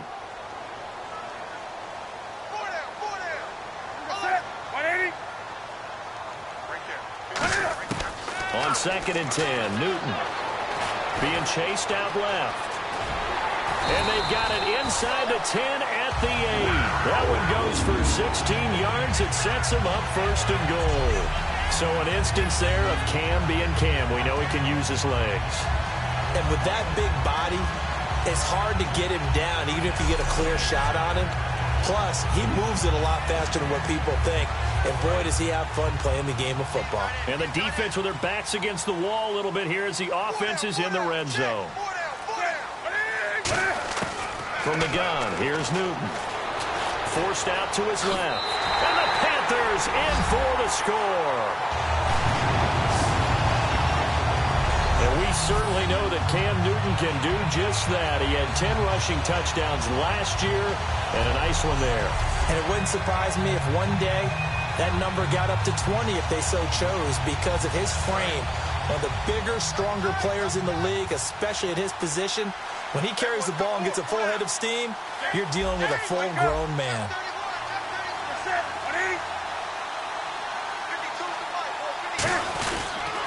And they'll run it here. And he will not get there. He comes up short. And they're unable to push this lead to a field goal as it'll remain a 1-point game.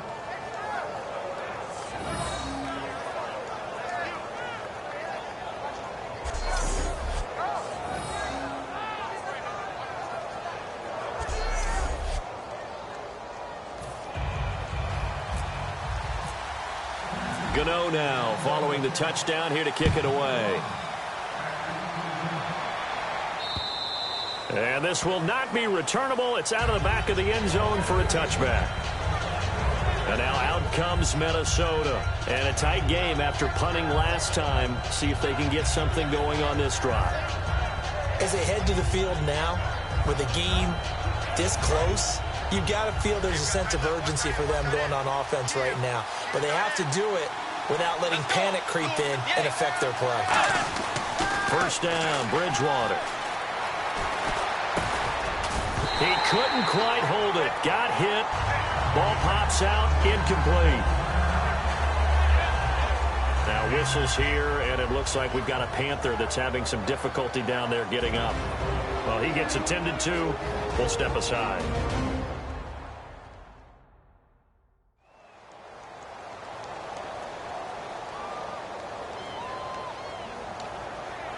Ten yards still left on second down.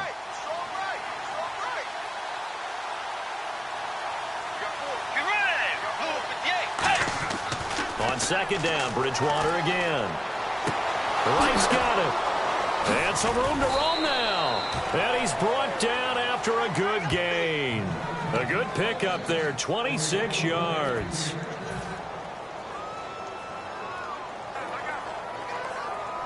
So after that big gain, let's see what else the offense has up its sleeve.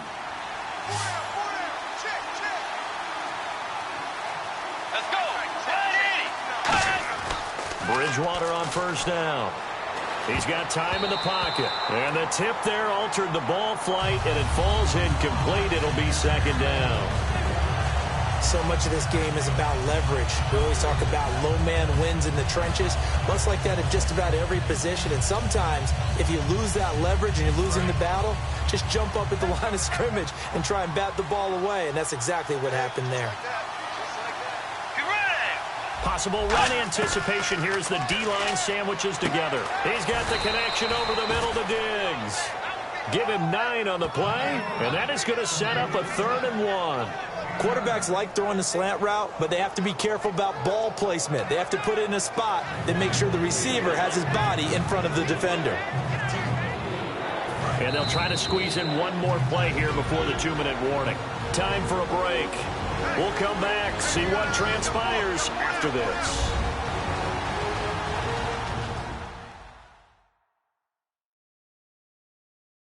So the possession of the football as we get you reset. They face a critical 3rd down now, needing a score here in the late going. And the defense lines up looking for one final stop. And they will be playing for the pass in this situation, not expecting any type of a run. Peterson alone in the backfield. Back to throw. He lost the football.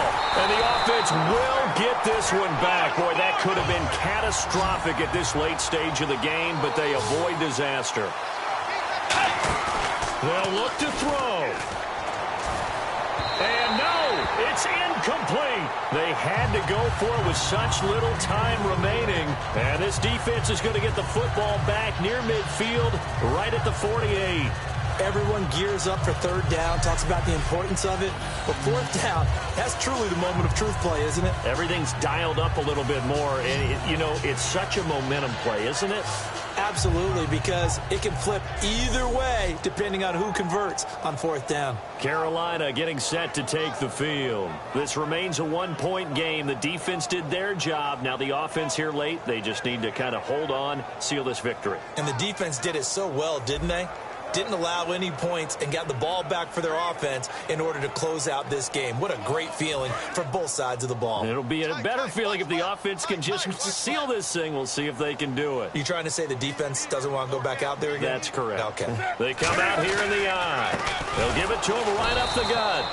And now the Vikings are going to stop it here on defense with a timeout. It's just their first. They've got 2 more to use here in the final stages.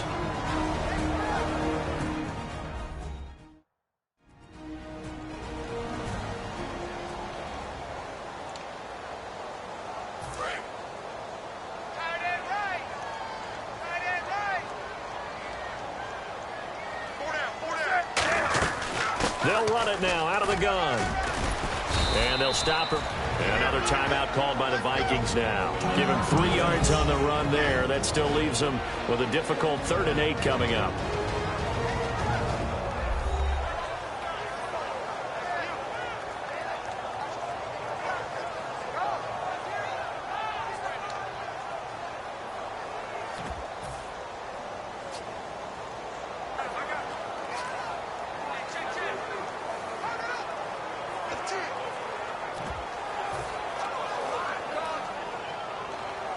Yards still remaining here on 3rd down. They come out with 1 back and 3 tight ends. Throwing is Newton. A bullet throw, but incomplete.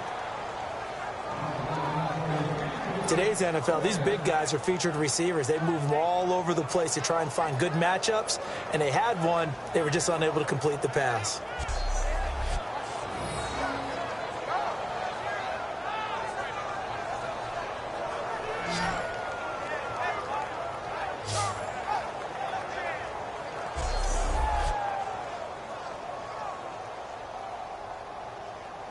Here's Andy Lee now. He'll boot it away from about his 35.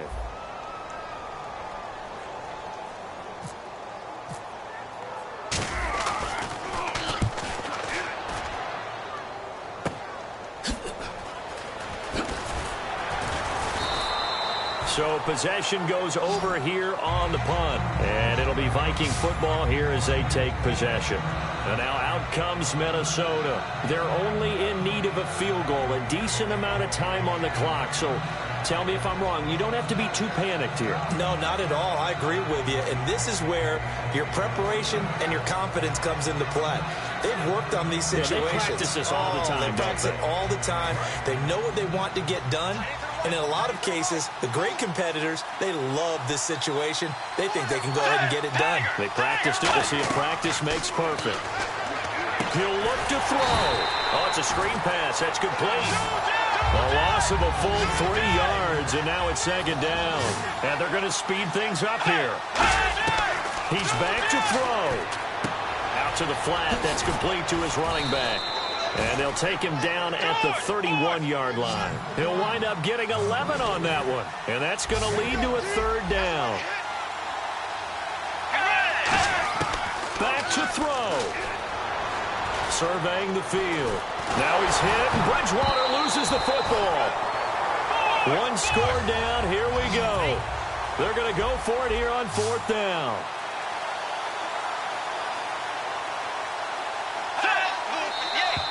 Oh, and now movement and a whistle, and they may have to rethink their plans on fourth down. False start, offense.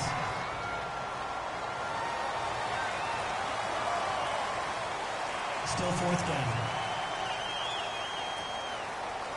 So here we go. The offense is going to stay out there. They're going for it on 4th and 8.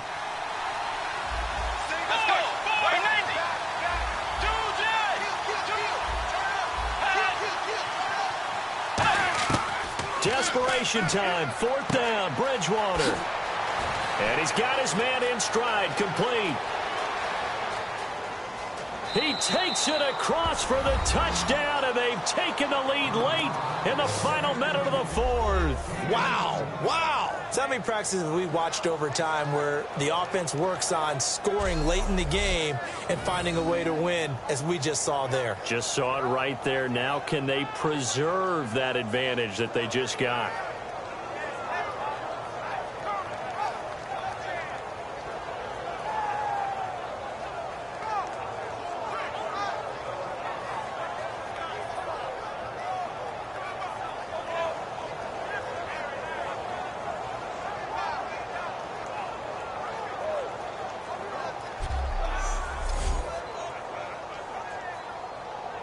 And they will line up now for the two-point try.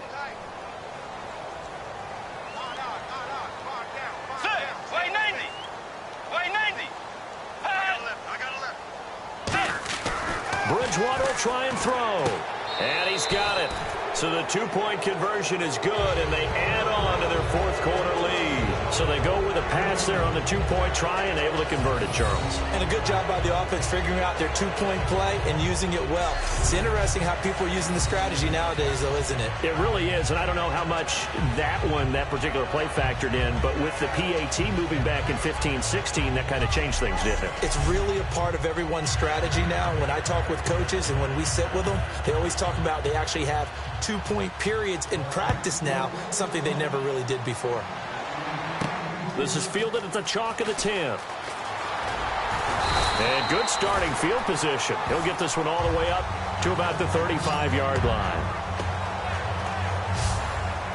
Carolina getting set to take the field. Critical condition here, obviously. Got to hope to get something quick right and then maybe take that shot deep.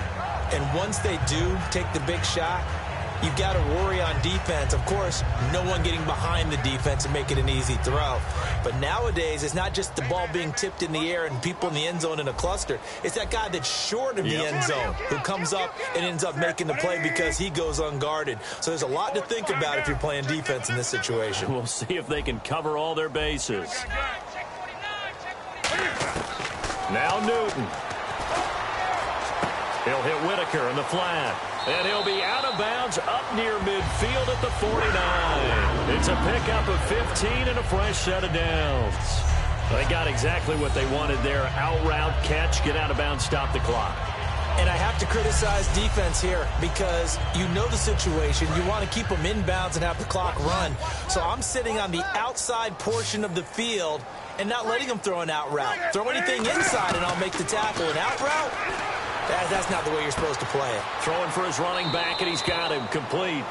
That one good for 10 yards. And it'll be second and very short.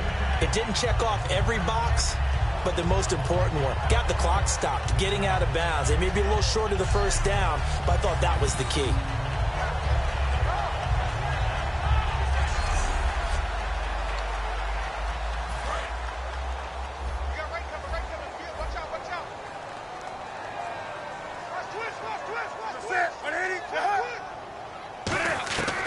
Newton to throw. He's going to let it fly. And, oh, a crusher there as it's intercepted. Xavier Rhodes with a pick. And a big turnover there as his guys will get the football back. That was a really nice interception. I think it illustrates the differences between playing man and playing zone. When you're in man, all you're focused on is the receiver in front of you. But when you're in zone, you're allowed to read the quarterback's eyes and go to the ball. That's exactly what happened on that play. And if you lose this one, in the way that they did with all these points, the offense probably goes in the film room and said, hey, coach, don't point at us. The defense, they're the ones that need the help. Yeah, the offense went into the film room with kind of grins on their faces because they're going to get a lot of check marks and attaboys. The defensive team, they shuffled into the film room. Not a fun day for them. So for the Vikings, they get back in the win column as they move to 2-1 now on the year. And they'll return home next week to take on the New York Giants. Meanwhile, for Carolina, they'll fall to 1-2. And they'll try to turn it around next week as they head to Atlanta for a matchup with the Falcons.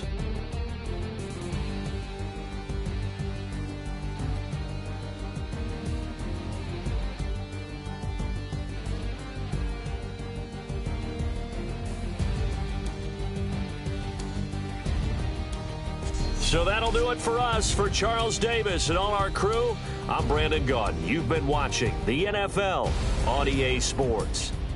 Till next time, we say so long from Charlotte.